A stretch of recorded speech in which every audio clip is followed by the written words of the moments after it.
संस्कृत सप्ताह से हार्दिक शुभकामना। आप सभी जानते हैं रक्षाबंधन का दिन संस्कृत दिन के रूप में मनाया जाता है। इस वर्ष भी रक्षाबंधन का दिन संस्कृत दिन के रूप में मनाया जाएगा और संस्कृत दिन से 3 दिन पूर्व और 3 दिन का पश्चात का समय संस्कृत सप्ताह के रूप में मनाया जाता है।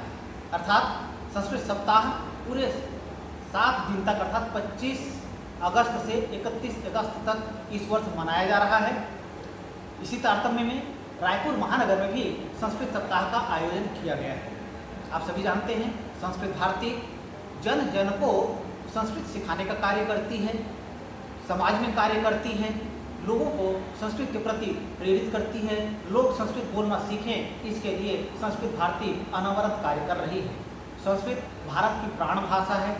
कहा गया है भारत से प्रतिष्ठे हुए संस्कृतम संस्कृति तथा, अर्थात भारत का जो प्राण है वह भारतीय संस्कृति और इस पर आश्रित है, संस्कृत पर आश्रित संस्कृति है, भारतीय संस्कृति है। तो निश्चित रूप से संस्कृत में जो सर्वे भवन्तु सुखिनः की कामना की गई है और वसुधैव कुटुम्बकम की कामना की गई है वो संस्कृत में ही निहित है। तो संस्कृत भारती इसके लिए निरंतर कार्यरत है। संपूर्ण विश्व को एक सूत्र में पिरोने का कार्य संस्कृत भाषा कर रही है।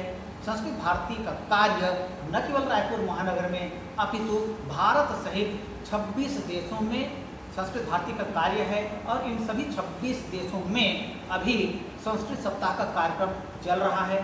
संस्कृत सप्ताह में विभिन्न दिनों में अलग अलग कार्यक्रम किए जा रहे हैं।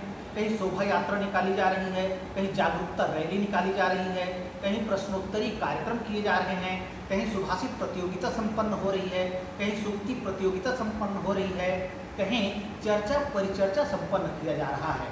तो इस तरह से संस्कृत को लेकर के संस्कृत भारती निरंतर अनवरत रूप से वृहद आयाम को लेकर के कार्य कर रही है।